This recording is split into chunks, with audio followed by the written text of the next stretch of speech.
नमस्कार दोस्तों, मैं दिनेश मालविया यूट्यूब चैनल पे आपका हार्दिक स्वागत करता हूं। देखिए दोस्तों, आज बात करेंगे हम कक्षा 9 की राजस्थान अध्ययन की बुक्स की, यानी राजस्थान का स्वतंत्रता आंदोलन एवं शौर्य परंपरा इसमें दे रखी है। ये फर्स्ट ग्रेड के लिए, सेकंड ग्रेड के लिए और रीट मेन एग्ज़ाम के लिए, जीके के लिए तो महत्वपूर्ण है ही है। इसके अलावा राजस्थान में सभी प्रतियोगिता परीक्षाओं के लिए महत्वपूर्ण चीज़ें, यानी इसको पढ़ोगे आपका और आपका जीके मजबूत हो जाएगा। तो हम शुरुआत कर रहे हैं पहले पार्ट की आज की। ये बुक्स आपके आप देख सकते हो, माध्यमिक शिक्षा बोर्ड अजमेर द्वारा वर्तमान में विद्यालयों में संचालित है बुक्स है ये। और इसका जो पहला टॉपिक रहेगा 1857 की क्रांति, इसके बारे में हम पढ़ने वाले हैं। ये 1857 की क्रांति का पहला टॉपिक जो है, इसके बारे में हम पढ़ेंगे। तो शुरुआत करते हैं 1857 की क्रांति की। 1857 की क्रांति मुगल साम्राज्य के पतन के पश्चात देश में उत्पन्न अराजकता से राजस्थान भी अछूता नहीं रहा। यानी अराजकता फैल गई थी। यानी सबसे महत्वपूर्ण अंतिम शक्तिशाली मुगल सम्राट औरंगजेब रहा। औरंगजेब की जब मृत्यु हो गई तो सब शासक बनने के लिए आपस में लड़ने लगे और औरंगजेब की मृत्यु से उत्पन्न शक्ति रिक्ता एक बार की तो मराठों ने भर दी। यानी औरंगजेब की मृत्यु 1707 में हो गई थी। 1707 ईस्वी में औरंगजेब की मृत्यु हो गई थी। उसके बाद औरंगजेब की मृत्यु 1707 ईस्वी में हो चुकी थी। और 1707 ईस्वी के बाद मराठे जो थे वो महत्वपूर्ण शक्तिशाली शासक बन गए थे। तो मराठों ने दक्षिण में प्रभुत्व स्थापित करने के पश्चात, यानी दक्षिण भारत में मराठे महत्वपूर्ण भूमिका निभा रहे थे। उसके बाद मालवा यानी मध्य प्रदेश के अंदर, गुजरात के अंदर इन्होंने अपना प्रभुत्व स्थापित कर लिया और फिर धीरे धीरे राजस्थान में भी प्रवेश करने लगे थे। और मई 1711 ईस्वी में प्रथम बार मराठों ने मंदसौर में निकट मेवाड़ी नामक स्थान पे, ये मेवाड़ी जो नामक स्थान है, यहाँ पे इन्होंने धन एकत्रित किया। इस घटना से चिंतित उदयपुर के महाराणा, यानी उस समय उदयपुर के जो महाराणा थे, वो महाराणा कौन थे आपको पता है? उदयपुर के महाराणा, ये उदयपुर के महाराणा उस समय संग्राम सिंह थे। ने पहले जयपुर के शासक सवाई जय सिंह थे। उसके बाद मुगल सम्राट उस समय औरंगजेब के बाद बना था मोहम्मद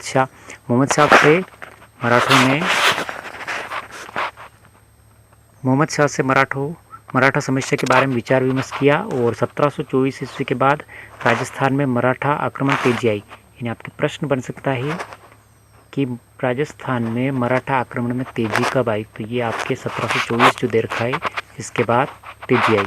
इसी बीच अप्रैल 1734 में बूंदी के पदच्युत शासक बुद्ध सिंह, यानी बुद्ध सिंह को बूंदी के पद से हटा दिया गया था, ने मराठा सहायता प्राप्त कर दलेल सिंह को गद्दी से हटा दिया। यानी दलेल सिंह था, उसको शासक बनाया था, लेकिन उसने बुद्ध सिंह जो था, ये बुद्ध सिंह, इसने मराठों की सहायता लेकर इस दलेल सिंह को गद्दी से हटा दिया और स्वयं शासक बन गया। यानी स्वयं सर्वे सर्वा बन गया।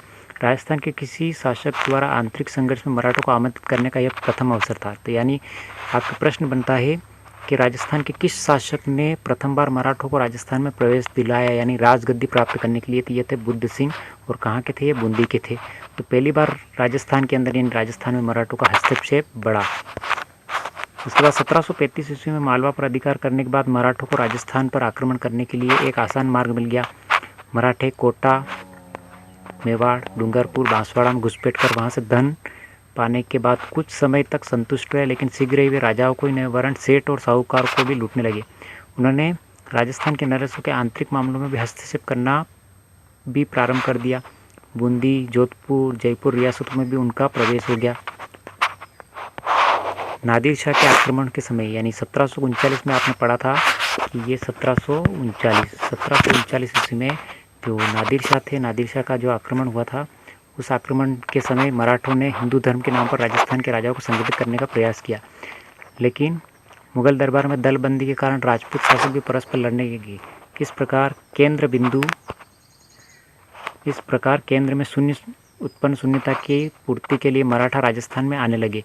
और साहू ने, जो महाराष्ट्र के रहने वाले थे, साहू ने पेशवा बाजीराव को राजस्थान से यानी ये साहू था, इसमें पेशवा जो बाजीराव था उसको राजस्थान से चौथ, एक कर था और सरदेश मुखी प्राप्त करने का आदेश दिया।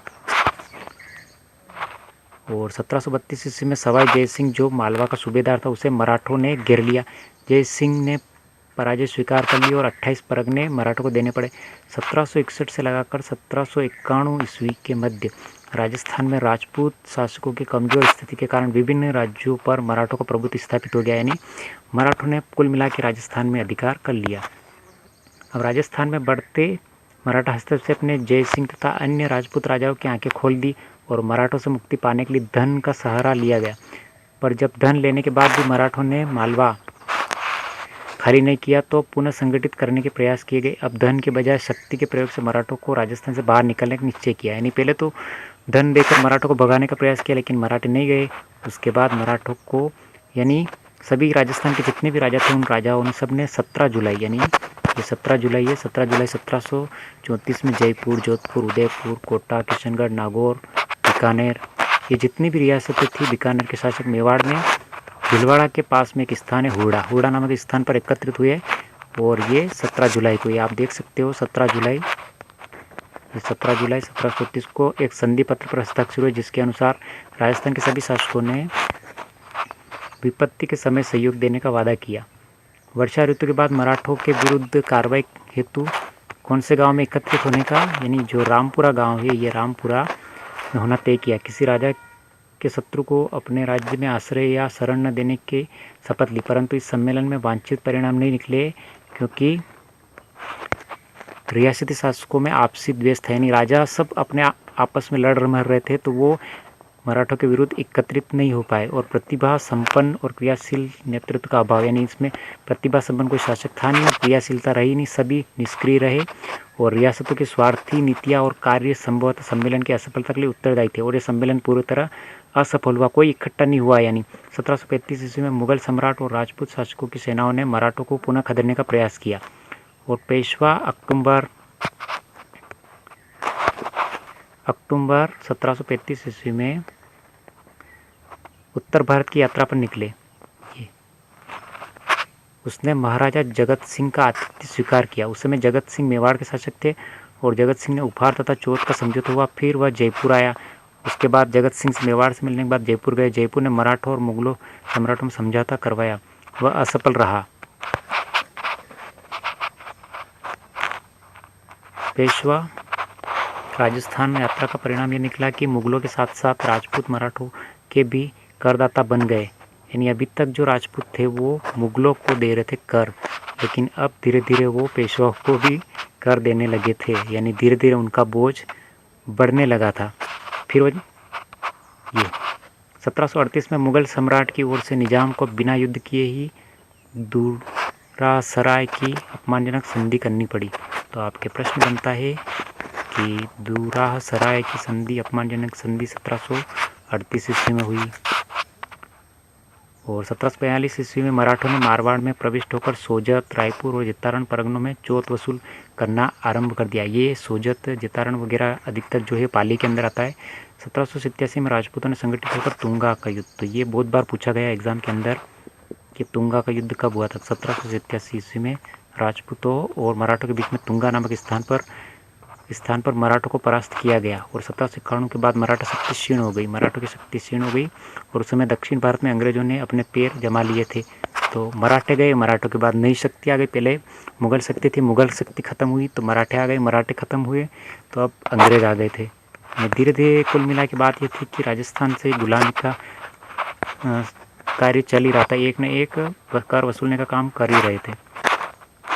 राजस्थान के राज्यों में उत्तराधिकार के संघर्ष और सामंती प्रतिस्पर्धा के कारण उनकी राजनीतिक स्थिति कमजोर हो गई थी। 1791 में अंबाजी इलंगे ने मेवाड़ के महाराणा को सहयोग दिया। फलस्वरूप डूंगरपुर, बांसवाड़ा, प्रतापगढ़ आदि क्षेत्रों पर मेवाड़ के महाराणा का अधिकार हो गया, परंतु रियासती घरानों के आपसी वैमनस्य के कारण अंबाजी इंगले पूर्ण सफलता नहीं पा सके और 1795 में मेवाड़ पर चुंडावतों का अधिकार हो गया। अतः उनका अन्य शासकीय समूह के साथ संघर्ष शुरू हो गया।